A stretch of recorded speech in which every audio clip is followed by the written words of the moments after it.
Bismillahirrahmanirrahim. Assalamualaikum warahmatullahi wabarakatuh. Innal hamdalillah nahmaduhu wa nasta'inuhu wa nastaghfiruh wa na'udzu billahi min sururi anfusina min sayyiati a'malina may yahdihillahu fala mudhillalah wa may yudlilhu fala hadiyalah. Asyhadu an la ilaha illallah wa asyhadu anna Muhammadan abduhu wa rasuluh. Allahumma salli ala Muhammad wa ala ali Muhammad innaka Hamidum Majid. Sahabat pendengar Radio Syiar Tauhid Aceh 96,1 FM dan radio-radio yang lain yang ikut menyiarkan kajian kita di malam hari ini. Adapun kajian kesehatan kita yang biasanya terjadwal adalah hari Sabtu sore, itu sudah maklum para pendengar di mana saja berada. Yang narasumber kita dari pihak medis, dari dokter-dokter spesialis kita di Rumah Sakit Umum Zainal Abidin. Dan untuk malam hari ini kita bergeser jadwal karena narasumber kita tidak bisa hari Sabtu, Pak ya. Sehingga kita bergeser ke malam Senin. Edisi hari ini Ahad malam Senin tanggal 16 Rabiul Awal 1442 Hijriah bertepatan dengan tanggal 1 November 2020 Masehi. Insyaallah para pendengar, seperti yang sudah kita umumkan tadi ya di media sosial kita, bahwa insya Allah di malam hari ini kita kedatangan narasumber yang istimewa nih Pak. Yaitu Bapak Saifullah Abdul Ghani atau mungkin lebih dikenal Bapak SAG ya. Yeah. Beliau adalah jubir COVID-19 Provinsi Aceh ya. Adapun tema pembahasan kita di malam hari ini adalah masyarakat laskar terdepan melawan COVID-19. Di awal-awal pandemi mungkin kita dengar tenaga kesehatan terdepan, Pak. Nah, ini kita ambil alih tugas mereka, ini bukan mengambil alih ya, tapi mengambil alih posisi mereka. Kita yang menjaga menjadi laskar terdepan. Bagi para pendengar yang ingin berpartisipasi, ingin menyampaikan pertanyaan, nanti silakan kirimkan ke 0852 1414 2314 via SMS dan WhatsApp. Bagi Anda yang ingin menelepon kami, silakan hubungi nantinya di 0852 7732 3266. Acara ini disiarkan oleh 5 radio di beberapa daerah di Aceh. Yang pertama Radio Syiar Tauhid Banda Aceh 96,1 FM yang bisa menjangkau siaran Banda Aceh, Aceh Besar dan Pulau Sabang, Pak. Kemudian ada Radio Alkans Kota Langsa yang bisa menjangkau siaran Aceh Tamiang dan Aceh Timur. Kemudian ada Radio As-Sunnah di Takengon 91,4 FM yang bisa menjangkau siaran Bener Meriah dan sebagian daerah Gayo Luas, Kabupaten Gayo Luas. Kemudian ada juga Radio Vinafira 101,1 FM Kota Lok Semawe. Kemudian ada Radio Lauser 94,6 FM Kutacani Aceh Tenggara. Baik Pak, berhubung karena narasumber kita sudah bergabung bersama kami di studio, kita sapa dulu beliau. Assalamualaikum, bagaimana kabarnya Pak? Waalaikumsalam warahmatullahi wabarakatuh. Alhamdulillah baik, dan saya terhormat bisa menjangkau saudara-saudara saya yang berada di Kota Langsa, di Aceh Tenggara, Kota Cane, kemudian juga di Lok Semawe dan di Aceh Tengah, di Takengon, dan tentu saja di Banda Aceh sendiri, Banda Aceh, Pak. Ya. Kita mulai terus nih Pak ya. Boleh, mungkin silakan. Para pendengar sudah menunggu kita Ya, ini. Terkait perkembangan terakhir Pak ini kita kan di daerah lain kan sebagian sudah menurun Pak ya. Mungkin di daerah kita informasinya kan tidak semua orang tahu nih. Karena kan informasi juga kan simpang siur Pak. Nah, oleh karena itu kami mendatangkan Bapak SAG ini untuk menyampaikan info resmi dari pemerintah. Bagaimana data terakhir Pak, tren perkembangan COVID-19 di Provinsi Aceh sekarang Pak? Apakah menurun atau bagaimana Pak? Iya, kalau kita lihat secara umum kondisi kita dalam seminggu terakhir ya. Iya. Dalam seminggu terakhir trennya itu menurun jumlah kasus. Ya, kalau biasanya mungkin ada antara menjelang angka 100 kasus per hari atau bahkan lebih, bahkan ada yang hampir 200 kasus. Nah, alhamdulillah sejak 25 Oktober kasus tertinggi kita 153. Itu kasus yang bertambah, kasus baru. Iya. Kemudian menurun ke 40 40, 13, 74, 98, 21, 11. Ini kasus baru memang masih trennya berfluktuasi, ya naik turun dia, tidak stabil. Tapi kalau kita lihat secara mingguan, kita menggembirakan bahwa kasus dalam minggu terakhir ini cenderung turun dibandingkan dengan yang sebelumnya. Sehingga kalau kita lihat total kasus secara akumulatif di Aceh sejak 27 Maret 2020 hingga saat ini kasus yang konfirmasi positif COVID-19 itu sebanyak 7.426. Ini angka yang besar. Tetapi alhamdulillah yang sudah sembuh itu juga mencapai 5.650 orang. Jadi yang benar-benar mereka sekarang dalam posisi penderita COVID aktif itu sebanyak 1.504 orang dan 95% dari mereka ini adalah OTG. Orang tanpa gejala, mereka tidak dirawat di rumah sakit umum daerah di 23 kabupaten kota.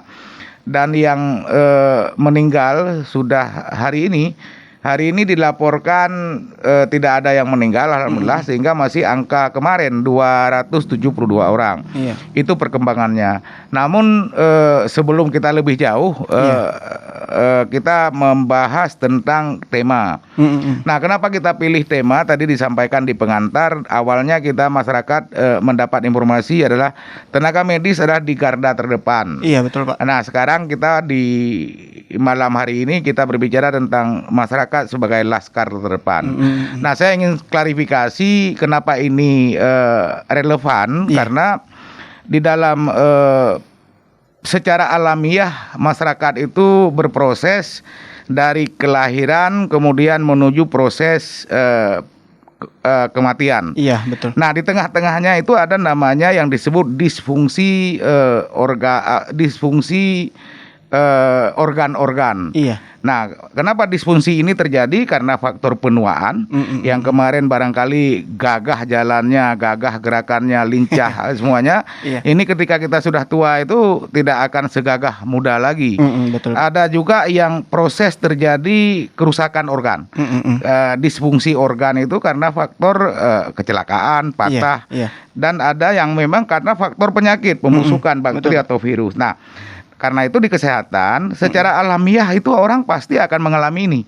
Nah, karena itu di kesehatan itu dipenggal ada di hulunya itu di pencegahan, di preventifnya.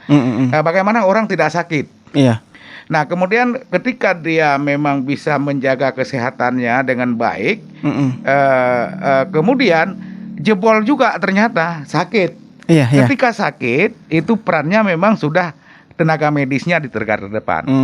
Nah, tetapi dalam konteks di hulunya, di tingkat pencegahan, di preventifnya, itu memang kita sendiri. Iya, betul, Pak. Nah, tetapi ketika sudah sakit itu masuk ke wilayah kuratif. Wilayah kuratif itu adalah memang tenaga medis menjadi garda terdepan. Nah, kalau tenaga medis juga tidak sanggup karena penyakitnya sudah parah, ya tentu kan mereka juga sambil berdoa, pasiennya juga berdoa, tapi kalau Allah menghendaki yang lain ya sudah, berarti sudah masanya begitu.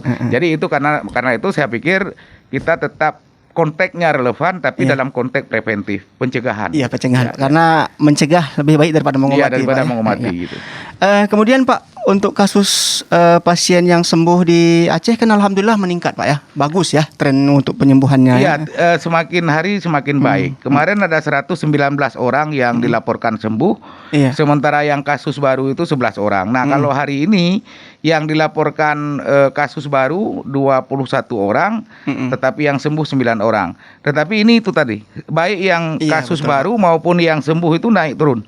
Fluktuasi, berfluktuatif tiap hari. Tapi secara umum dalam minggu ini alhamdulillah angka yang sembuh lebih banyak daripada angka yang baru. Yang baru, Pak ya. Ini berita gembira, Pak, tentunya, Pak ya. Alhamdulillah ya. Ini harapan kita juga kepada masyarakat, walaupun kesembuhan tinggi, ya tentunya kita kan tidak boleh abai, Pak ya, dengan protokol kesehatan, Pak.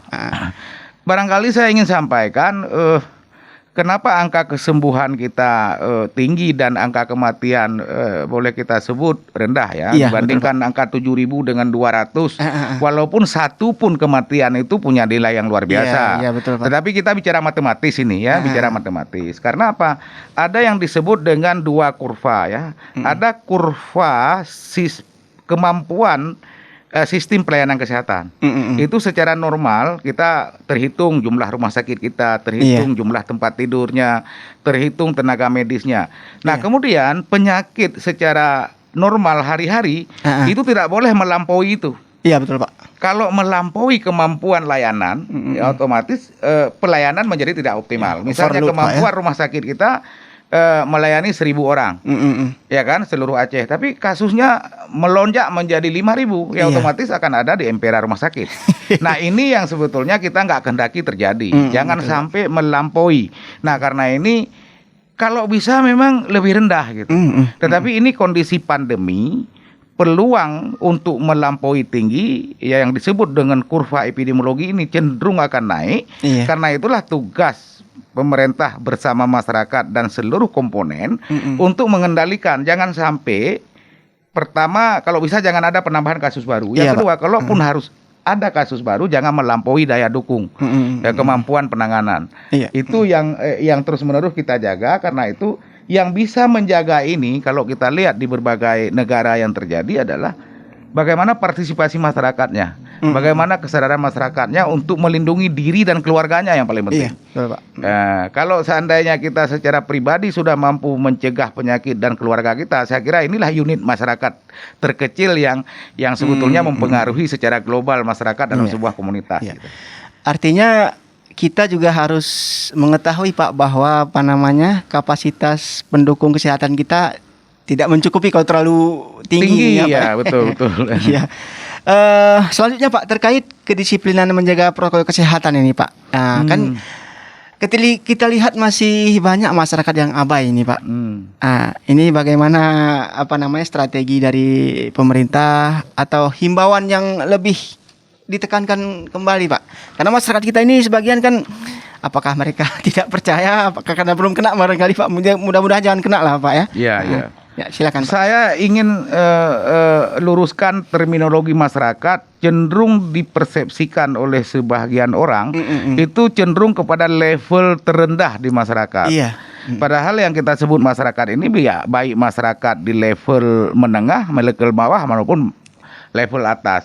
Tapi secara umum memang kasat mata kita lihat bahwa tidak semua orang itu disiplin menjalankan protokol. Protokol ini juga berlapis, Ustadz.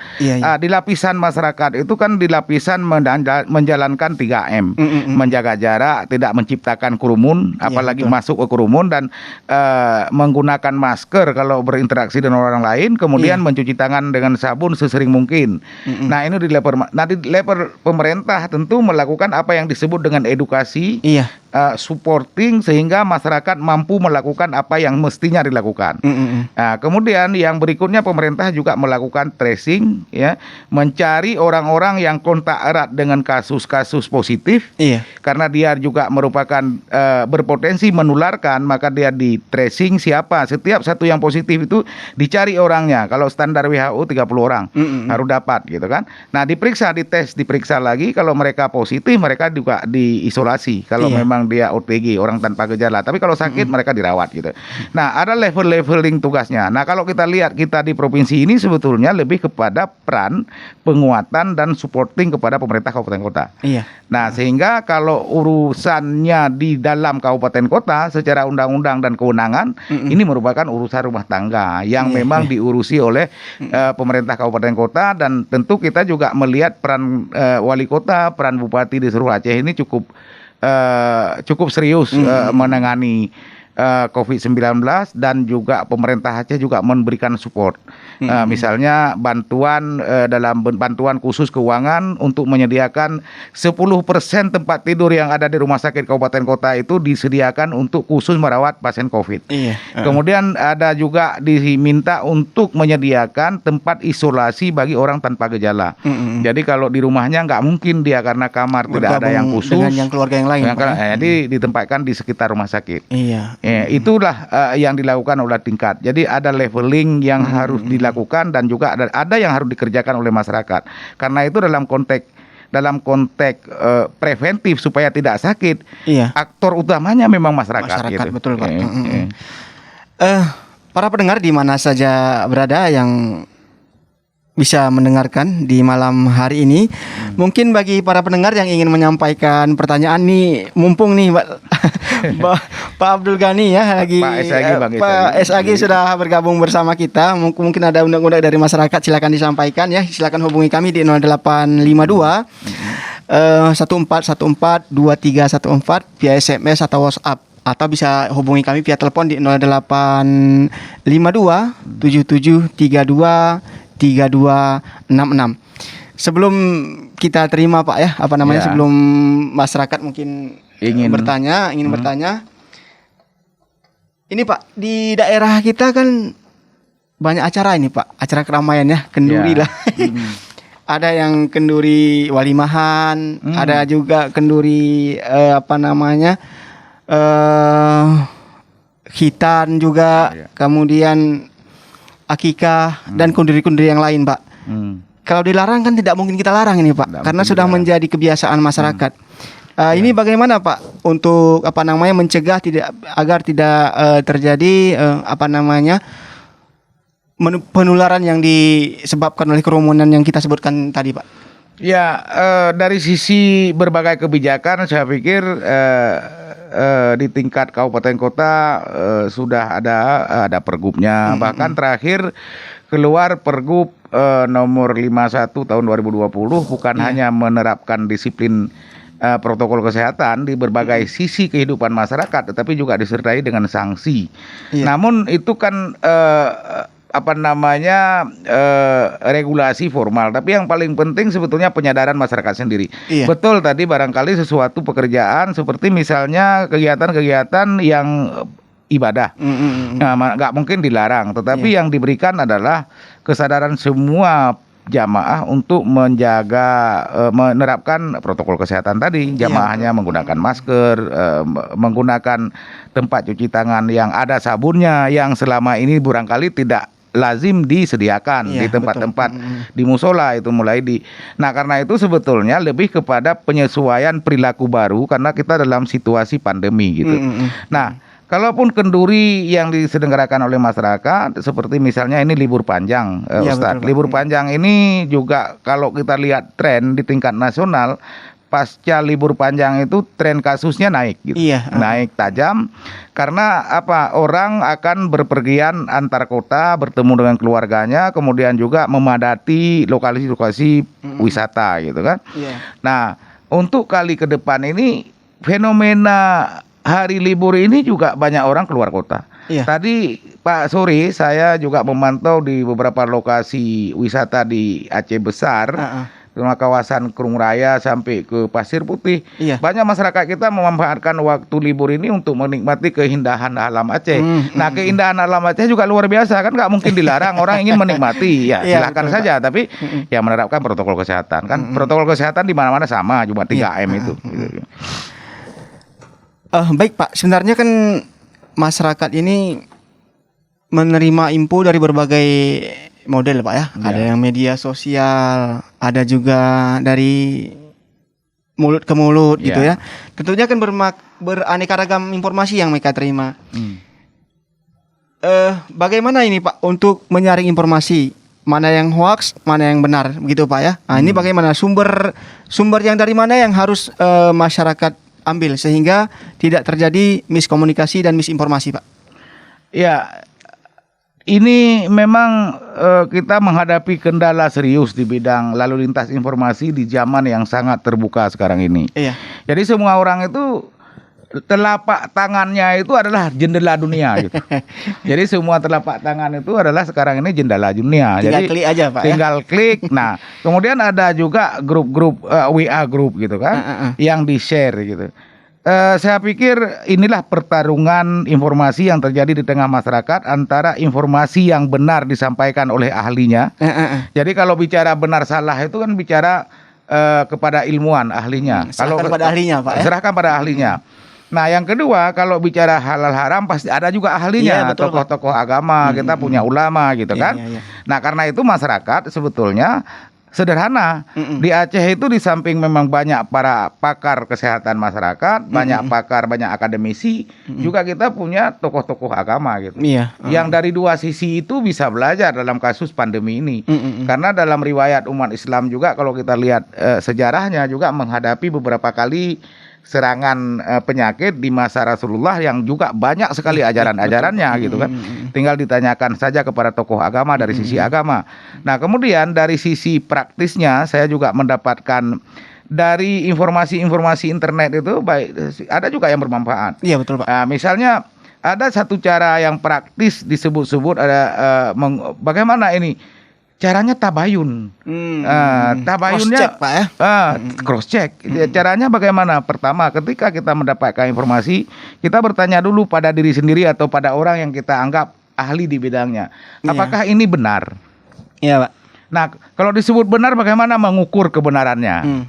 Dari sisi ilmu tentu berdasarkan fakta-fakta empiris. Iya. Tapi dari sisi agama, mungkin dari sisi ayat, hadis yang menguatkan itu, Iya, betul. menakar kebenarannya.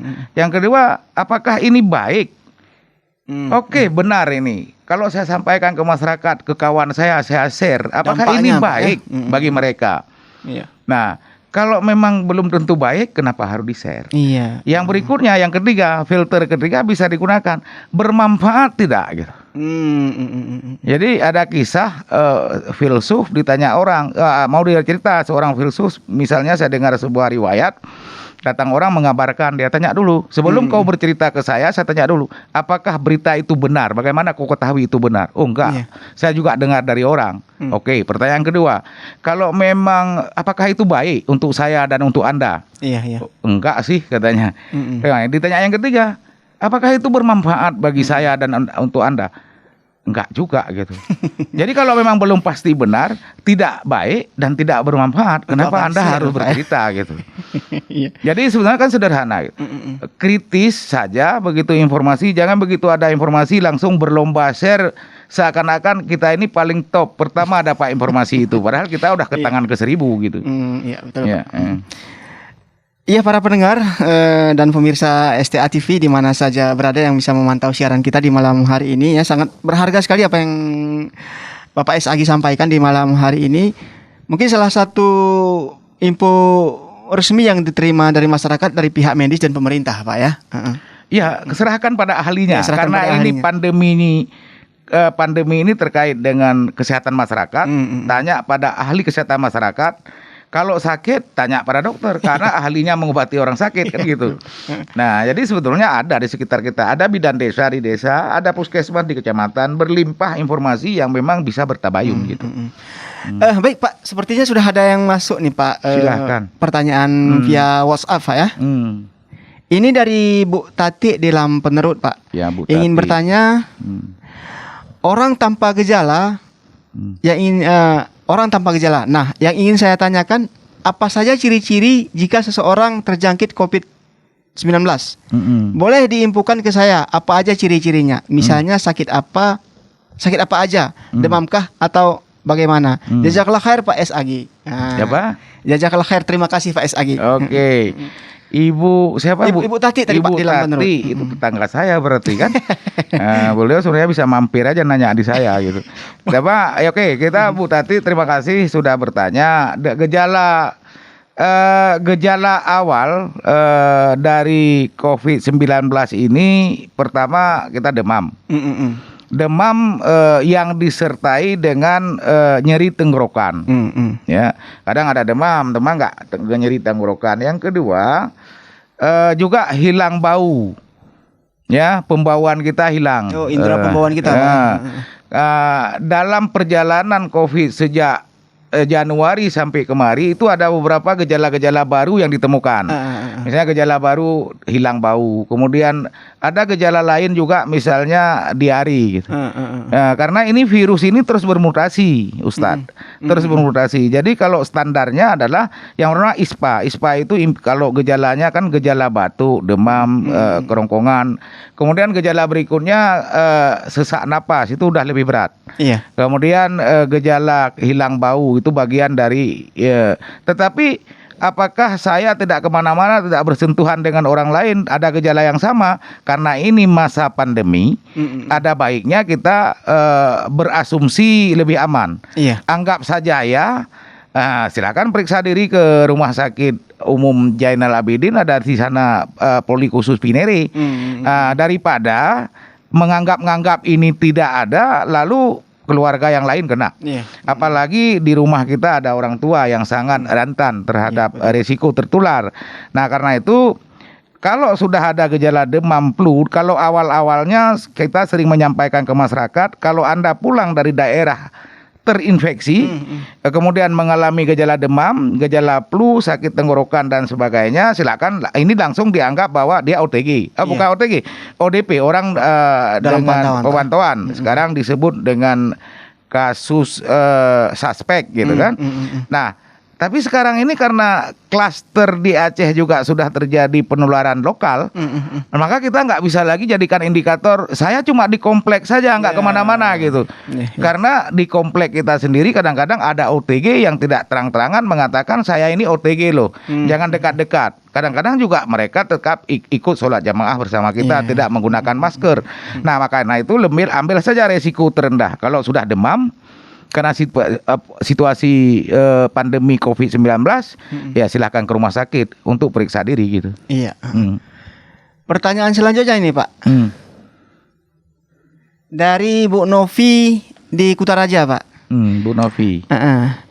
Maaf Pak, mau bertanya. Belakangan ini orang-orang dengan adanya libur dan cuti bersama kurang lebih selama 5 hari, rata-rata pergi liburan keluar kota, bahkan pulang kampung ya. Di samping itu juga acara-acara atau pesta-pesta sudah diselenggarakan oleh kebanyakan orang tanpa memperhatikan lagi protokol kesehatan. Sedangkan sekolah-sekolah masih ditutup. Bagaimana pendapat Bapak? Apakah COVID-19 sudah tidak ada lagi? Terima kasih. Ya, kalau bicara sekolah ditutup, karena di sekolah itu kan tempat-tempat yang berpotensi terjadi penularan itu antara lain di sekolah. Iya. Nah, kemudian kalau terjadi di masyarakat masih menciptakan kerumunan, ya masa liburan segala macam, ya pilihannya menjaga diri saya kira. Kita nggak bisa, bukan negara seperti Korea Utara yang melakukan pembubaran segala macam, itu bukan pilihan kita. Ya pilihan kita adalah penyadaran, pilihan kita itu himbauan, pilihan kita itu penerapan sanksi, itu pilihan-pilihan terakhir gitu. Nah, kalau saya memilih untuk menahan diri untuk tidak ikut dalam acara yang seperti itu. Saya minta maaf, saya tidak bisa hadir. Misalnya kebiasaan saya habis lebaran, habis sholat di masjid, pulang ke rumah dengan keluarga, belum masuk ke rumah itu saya keliling seluruh lorong saya itu untuk salaman gitu. Tapi dalam masa pandemi saya putuskan untuk tidak keliling, tapi duduk depan rumah. Kalau ada orang lain yang mampir, saya mau salaman. Kenapa? Karena saya orang beresiko, karena saya orang kemana-mana pergi sebagai pelaksana tugas atau bukan sebagai aktif menangani COVID-19 ini. Kemudian yang kedua, keluarga saya juga, anak ada yang di rumah sakit juga menangani yang seperti ini, sehingga mungkin orang lain yang risih kalau saya datang gitu. Lebih bagus saya memilih untuk tidak mendatangi gitu. Maka karena itu yang paling penting dalam kehidupan kita ini adalah apa? Menjaga kenyamanan orang lain itu jadi utama. Ya kan? Saya tidak bisa mempraktekkan kebiasaan baru saya yang selama ini baik. Kebiasaan lama, pulang dari masjid, salam-salam ke tetangga, itu kan baik. Habis lebaran, pada suasana lebaran.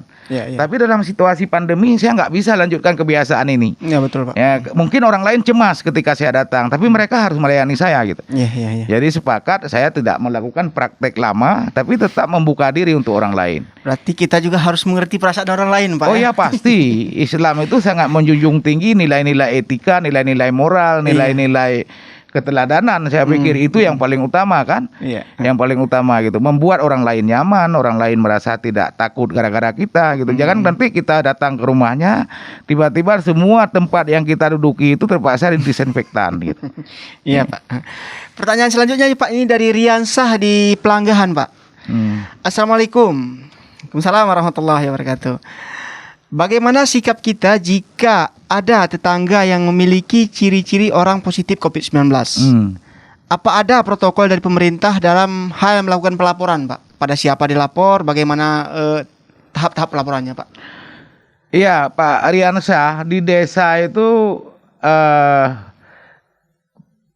penguasa wilayah desa itu kan kepala desanya kan. Betul, Pak. Kepala desanya. Panglima tertingginya, Pak. Nah, kepala desanya ya. Saya dari awal sebagai juru bicara COVID-19 Aceh merilis supaya memperkuat tim yang disebut dengan kampung siaga gitu. Kampung siaga, siaganya bukan hanya memantau warganya sendiri termasuk pendatang. Kalau kita punya aturan 24 jam tamu itu harus melapor. Ini kan sudah lama ini. Tapi tidak pernah diterapkan secara ketat. Kan gitu. Nah, sekarang ini begitu tamu datang, karena itu desa siaga itu perlu diaktifkan. Begitu tamu datang, memastikan keluarganya diwajibkan oleh kepala desa dan hasil musyawarah desa untuk melaporkan siapapun yang datang ke rumahnya. Tentu pada saat melapor itu kita bisa minta ada nggak surat bebas dari COVID-19. Paling tidak misalnya hasil tes PCR. Iya. Kan itu. Nah, kemudian kalau ada tetangga kita yang memang COVID-19 tapi bandel tetap kemana-mana, kepala desa harus tahu, nggak boleh masyarakat main hakim sendiri. Kalau memang beliau ini orang dekat kita, sadarkan, Pak. Jangan menjadi korban orang lain gitu kan. Ya, tinggal di rumah. Gitu. Kemudian ada babinsa di setiap desa biasanya. Betul, ada orang. Nah, karena itu sebetulnya dalam pandemi COVID ini tinggal mengaktifkan instrumen-instrumen desa yang sudah ada. Baik instrumen itu karena memang kearifan lokal di desa itu, maupun instrumen-instrumen yang kemudian muncul pada saat pandemi. Tinggal dijalankan itu saja sebetulnya. Ya, demikian Pak Ariansyah yang ada di Pelanggahan ya. Kita berarti alurnya ke pemerintahan desa, Pak ya. Untuk melaporkan. Kemudian ini Pak, ini ada Assalamualaikum, selamat malam Pak SAG dan beserta kru yang sedang bertugas. Saya Tata di Nesu Jaya. Saya mau bertanya Pak, seberapa parahkah virus corona dan apakah benar isu yang sedang beredar bahwa pengakuan dari sebagian tokoh yang mengatasnamakan dokter dunia bahwa virus corona itu hanya flu biasa? Tidak seberapa parah yang diberitakan. Ini bagaimana nih Pak SAG? Ya, ini masih sangat aktual. Saya cuma ingin menyampaikan, coba dibaca hasil cek fakta di web Tempo hari ini. Mereka udah cek fakta di sana untuk memastikan bahwa itu benar dari lembaga resmi. Lembaga resmi itu kan WHO di kesehatan ini. Setelah dicek oleh Tempo, coba dicek lagi karena saya belum habis membaca, ini kasus yang sangat aktual, sangat-sangat aktual. Tapi beberapa kasus yang terjadi belakangan yang sudah sebelumnya kembali tabayunnya ke lembaga resmi. Iya betul Pak. Tabayunnya ke lembaga resmi karena di dunia ini banyak kepentingan ya, banyak kepentingan, banyak orang yang juga usil kadang-kadang untuk main-main kan. Maka yang tadi benar yang tadi Ustadz sampaikan, penyiar sampaikan, bagaimana menghadapi situasi seperti ini. Pertama pastikan itu benar informasi, ya kan. Kalau memang belum pasti benar, kenapa harus diikuti? Gitu. Iya. Nah, bagaimana memastikan dia benar? Tanya pada ahlinya. Nah, bagaimana setelah benar, menurut para ahli, apakah baik ini disampaikan ke orang? Gitu. Tidak menimbulkan kecemasan, yang menurunkan imunitas, yang menyebabkan orang menjadi sakit. Nah, kalau memang belum tentu baik, diamkan aja dulu, jangan di-share, malah dosa kita kan. Nah, yang berikutnya bermanfaat enggak? Ya, kalau memang belum tentu benar, bukan berita baik dan tidak bermanfaat bagi masyarakat kita, kenapa harus kita urus gitu kan? Iya betul Pak. Nah, tapi untuk memenuhi rasa ingin tahunya, misalnya Bu Tata di Nesu, saya rekomendasikan baca dari Tempo terbaru. Dari ini dibaca karena saya belum bisa sampaikan, belum membaca habis karena saya masih di lapangan tadi. Itu ada cek fakta di majalah Tempo online. Saya belum sempat bacanya karena agak panjang. Tapi itu tadi Mbak Tata atau Mbak ini ya? Sepertinya Bapak nih Pak Tata. Pak Tata, mohon maaf karena Tata itu nama universal ini bisa berlaku ke ketua yang muda gitu kan. Nah gitu Pak Tata, saya pikir sebelum dinyatakan benar oleh negara, ya kita anggap belum tervalidasi secara otentik gitu kan. Ya, yang kita akui kan apa yang disampaikan negara kan. Iya, betul. Pak Tata berani nyimpan uang di bank padahal nggak kenal sama pemilik bank dan nggak kenal satupun orang karyawan bank. Padahal nyimpan uang di rumah saudara pun nggak berani gitu kan.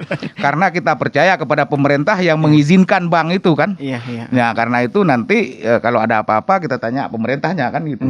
Siap. Ya. Pak, ini ada pendengar kita dari Malaysia, Pak. Oke. Kami beritahukan juga bahwa Radio Syiar Tauhid bisa didengar via streaming di seluruh dunia, bisa didengar Pak selama ada jaringan internet ya. Ini ada pendengar kita dari Malaysia, nama beliau Ana Umur Ruqayyah dari Malaysia, izin bertanya, apakah virus COVID-19 ini bisa bertahan di suatu ruangan atau barang? Jika bisa, berapakah durasi waktu virus ini bisa bertahan di sebuah ruangan atau barang tertentu? Nah, ini bagaimana Pak? Wow, itu terlampau teknis itu, bukan ahli juru bicara, bukan bidangnya juru bicara itu udah bidangnya ahli virologi. Pak, ya? Ahli virologi. Tapi kalau saya jawab juga, saya dapat informasi dari referensi. Itu bicara berapa jam itu virus ini berbagai spekulasi masih ada. Iya, iya. Karena ini virus corona SARS-CoV-2 tipe baru dari corona ini terus bermutasi. Yang dulunya dianggap bahwa di udara mereka nggak bisa hidup. Iya, iya, betul. Dia hidup di induk semang. Kalau orangnya meninggal, induk semang itu orang yang terinfeksi. Kalau orangnya meninggal, dia juga akan ikut meninggal dalam beberapa jam gitu. Nah, kemudian berkembang bukan hanya lewat droplet yang dia bisa menular, tetapi juga dia bertahan sampai 74 jam di benda. Iya. Kemudian muncul riset baru. Oh, enggak semua benda dia tertahan sampai 74 jam. Di tisu cuma 2 jam. Di meja sekian jam. Yang saya enggak hafal semuanya. Tetapi sebetulnya ini dinamika yang terus-menerus terjadi. Karena ketidakpastian terhadap virus baru yang terus bermutasi ini, maka cara yang paling praktis supaya kita jangan mengganggu pekerjaan kita sehari-hari, ya Pak, ya desinfektan saja. Kita cuci tangan dengan sabun, kita anggap saja dia masih ada di, katakanlah di tombol-tombol ATM itu ya. Ini yang paling sering kita. Begitu kita mampir di Anjungan Tunai Mandiri, mungkin orang Malaysia beda namanya ya. Anjungan Tunai Mandiri, ya bawa aja tisu basah gitu.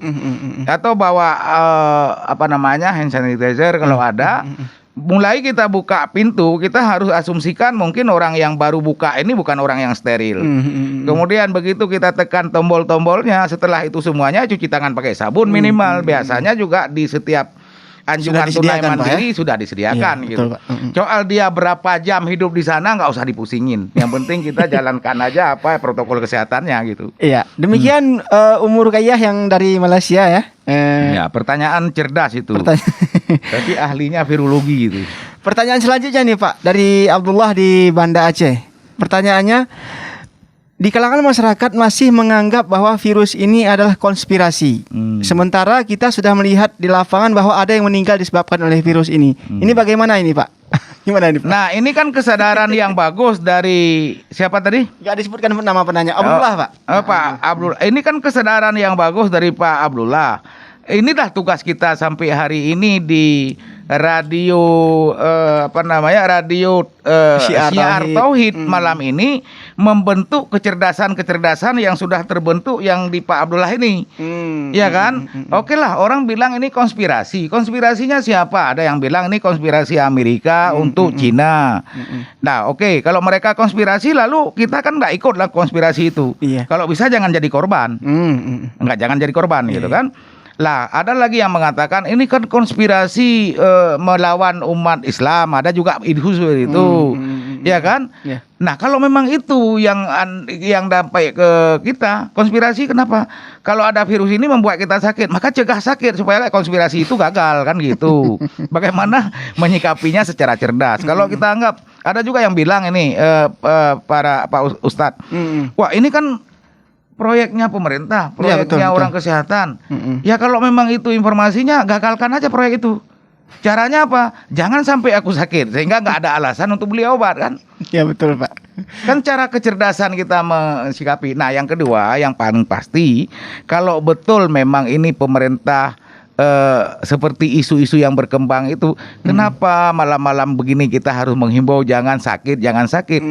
Kalau sakit kan menguntungkan kan? Ya kita menghimbau. Kemudian pemerintah sampai misalnya membuat aturan-aturan yang membatasi orang sehingga pajak negara berkurang gitu kan, dari penerbangan, dari perhotelan, dari hiburan itu kan berkurang semuanya gitu kan. Karena itu dari fakta-fakta tersebut ya itulah hoax yang telah membuahkan banyak korban. Jangan sampai paling tidak kawan-kawan Pak Abdullah dan Pak Abdullah sendiri pasti nggak akan termakan lagi. Tinggal menularkan kecerdasan ini kepada tetangga dan teman-teman dekatnya sehingga semakin tinggi penularan kecerdasan, bukan penularan corona gitu. Kita kira begitu, kita Pak buat Abdullah. tren baru Pak ya, menularkan kecerdasan. Kita Pak, ya. tularkan kecerdasan, kita tularkan kebenaran, kita tularkan semangat yang positif untuk melawan corona sebagai kita laskar di depan sesuai dengan tema kita malam ini kan. Pak, ini ada pertanyaan dari hamba Allah di Banda Aceh ini Pak. Pertanyaannya, Assalamualaikum. Waalaikumsalam warahmatullahi wabarakatuh. Masyarakat kita seperti yang kita ketahui sudah kurang percaya terhadap COVID-19. Bagaimana situasi kita di Aceh dalam beberapa bulan terakhir ini, Pak? Ya, secara kasat mata kalau kita lihat benar yang disampaikan siapa tadi ini, Bapak ini? Tidak disebut nama, Pak. Tidak disebut nama. Ini hamba Allah tadi ya. Hamba Allah. Ya, disebut oleh hamba Allah ini kan beliau ini orang yang rajin mengamati kondisi sosial, punya kepekaan terhadap lingkungan. Saya juga mengamati hal yang sama. Ada kejenuhan misalnya terhadap informasi-informasi COVID ini.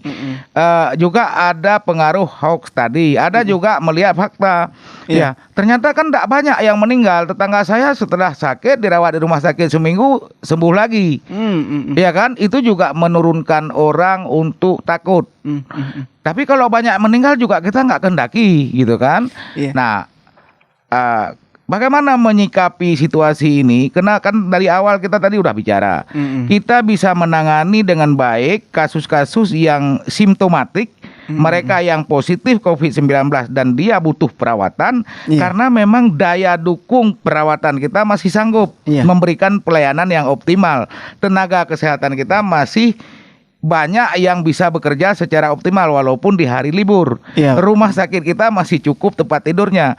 Maka karena itu jangan sampai terjadi lonjakan pasca hari libur dan cuti bersama ini di atas kemampuan daya dukung fasilitas kesehatan dan tenaga kesehatan. Karena bahayanya virus corona ini bukan hanya yang sakit, yang merawat orang sakit pun mereka akan tularkan gitu. Banyak tenaga dokter kita udah, kalau secara nasional udah 100 lebih yang meninggal. Dan ketika seseorang itu bersentuhan dengan pasien yang positif COVID dan mereka begitu, dia harus isolasi mandiri sampai 15 hari. Kalau memang tiap hari ada yang isolasi mandiri, semakin terkuras tenaga yang ada di rumah sakit. Ini yang menyebabkan pelayanan menjadi tidak optimal, angka kesembuhan akan turun, angka kematian akan tinggi. Ini yang kita nggak kehendaki gitu. Demikian hamba Allah tadi yang bertanya Pak ya di Banda Aceh. Mudah-mudahan pencerahan yang diberikan Pak SAG di malam hari ini menambah wawasan kita terhadap COVID-19. Dan tentunya kami juga tidak berhenti melalui media ini untuk memberikan edukasi kepada masyarakat dengan mengundang para ahlinya untuk berbicara di sini untuk menangkal hoaks dan berita yang tidak benar Pak yang berbelajar di masyarakat. Oleh karena itu sahabat pendengar di mana saja berada dan pemirsa, kita sudah habis waktu ya, produser ya. Ya, Pak, ini tinggal 5 menit lagi kita, Pak. Waktu kita. Kita kembali ke tema awal tadi, Pak. Silakan. Mungkin Bapak bisa memberikan nasihat ya, mewakili dari pemerintah Aceh, juru bicara COVID Aceh, untuk bahwa memang sangat kita butuhkan di hari-hari ini masyarakat sebagai laskar terdepan untuk melawan COVID-19 ini, Pak. Terakhir, Pak. Ya, saya ingin menghimbau tidak semua himbauan pemerintah itu dijalankan secara optimal. apalagi di masyarakat kita yang juga termakan dengan hoax yang tidak benar. Iya. Saya hanya ingin mengatakan kalau memang tidak ahli kita di bidang ini, sebaiknya gunakan referensi yang ada para ahlinya untuk menyampaikan berita baik, berita benar, berita baik dan berita bermanfaat kepada teman-teman kita. Iya. Apakah kita para dai, para pendakwah, guru, ustadz, ya carilah informasi pada ahlinya yang pastikan kebenarannya pasti baik bagi orang lain dan pasti bermanfaat bagi kita dan orang lain. 3 itu aja filternya. Yang kedua adalah jaga diri. Kita banyak misalnya masuk ke warung kopi, masuk ke kafe, jarak tidak diatur, kemudian kue yang dihidangkan tidak ada bungkusannya, kita pakai masker, kue dari pagi beredar di semua meja tanpa masker, dan itu kita makan, itu yang berbahaya, yang tidak menjaga diri. Maka pilih warung yang menjalankan protokol kesehatan, kemudian pilih kue yang memang dibungkus, sehingga ketika perilaku ini ada pada diri kita, orang yang buat kue tanpa bungkusan tanya, kenapa kue saya nggak laku gitu? Karena nggak berbungkus. Tapi sejauh kita misalnya tetap berperilaku seperti biasa, masuk ke warung yang tidak ada protokol kesehatan, makan kue yang dihidangkan tanpa bungkusan, memakan makanan-makanan yang diolah oleh orang yang tidak gunakan masker, dihidang oleh orang yang tidak gunakan masker, ini sama saja kita punya kesadaran tetapi tidak memberikan efek kesadaran itu kepada orang lain. Malah kita ikut bersama-sama untuk menjadi korban akibat ada orang lain yang lalai. Iya. Ya, nah karena itu kesadaran kita dulu yang paling penting. Ketika misalnya kita sadar tidak masuk ke warung yang tidak menerapkan protokol kesehatan, tidak makan kue yang tidak dibungkus, tidak pesan makanan pada orang yang buat tidak pakai masker atau hidang nggak pakai masker, maka perilaku ini akan menjadi perilaku massal, akan menjadi masif gitu. Kok warung saya semakin sepi, sedangkan warung sebelah semakin maju gitu, karena orang yakin bahwa makan di sana mereka secara ikhtiar kemampuan manusia dia aman dari virus corona. Saya pikir kewaspadaan individual kalau dilakukan secara masif oleh setiap person, inilah yang akan mengubah dunia kan. Dunia ini berubah adalah karena ada orang-orang baik yang melakukan sesuatu dan itu bisa mengubah banyak orang lain. Saya kira itu ibadah yang luar biasa kalau kita sebagai orang muslim yang bersyiar untuk kebaikan umat manusia. Masya Allah, ini pesan terakhir dari Pak SAG untuk kita semua ya. Ini udah luar biasa nih Pak. Alhamdulillah. Mudah-mudahan bermanfaat. Terima kasih Pak, di sela kesibukannya menjadi jubir pemerintah Aceh menangani COVID-19, Pak masih menyempatkan waktu untuk bergabung bersama kami. Ya, alhamdulillah karena saya diberikan kesehatan oleh Allah dan juga mudah-mudahan bermanfaat bagi seluruh pendengar radio radio Syiar Tauhid di Banda Aceh yang tembus sampai ke Malaysia, luar biasa. Aceh Tenggara apalagi, Kuta Cane, Luk Semawe dan Takengon. Mudah-mudahan bermanfaat. Yang benar tolong barangkali diamalkan, dilaksanakan, yang salah kembalikan ke saya untuk terus saya koreksi. Saya kira setiap acara kita belajar. Saya belajar hari ini dari Ustadz. Pertanyaan-pertanyaannya tajam dan saya juga memberikan jawaban walaupun tidak sempurna karena bukan bidang keahlian saya. Seperti misalnya virologi tadi. Saya harus sekolah lagi 6 tahun untuk bisa menjawab pertanyaan siapa Bu Rukuyah dari Malaysia. Di Umur Kaya di Malaysia, Pak. Terima kasih, Pak. Terima kasih, sama-sama. Assalamualaikum warahmatullahi wabarakatuh. Waalaikumsalam warahmatullahi wabarakatuh. Demikian para pendengar ya. Terima kasih kepada rekan-rekan di daerah yang sudah ikut menyiarkan siaran di malam hari ini. Kita berkomitmen mudah-mudahan kerjasama yang baik ini terus terjalin untuk memberikan edukasi kepada masyarakat agar senantiasa mereka menerapkan protokol kesehatan dan juga membudayakan hidup sehat, Pak ya. Ya, amin. Terima kasih kepada Radio Alkans Langsa, ada Ustaz Rudi, ada Bang Mardian di sana. Kemudian Radio As-Sunnah ada Pak Anwar, Pak Sofyan dan juga kru yang bertugas. Kemudian Radio Vinavira ada Bang Aang ya dan Pak Beni yang ada di Loksmawi. Kemudian ada juga Radio Loser, ada Bang Fauji di sana. Mudah-mudahan kerjasamanya kita ini akan kita lanjutkan insyaallah Pak. Di lain waktu akan kami undang lagi Pak. Insyaallah, alhamdulillah. Mudah-mudahan kita semua sehat walafiat. Dan mudah-mudahan virus ini segera berlalu Pak. Demikian para pendengar, mohon maaf atas segala kekurangan dan mudah-mudahan bermanfaat bagi kita semua. Selamat mendengarkan program kami selanjutnya. Assalamualaikum warahmatullahi wabarakatuh. Waalaikumsalam.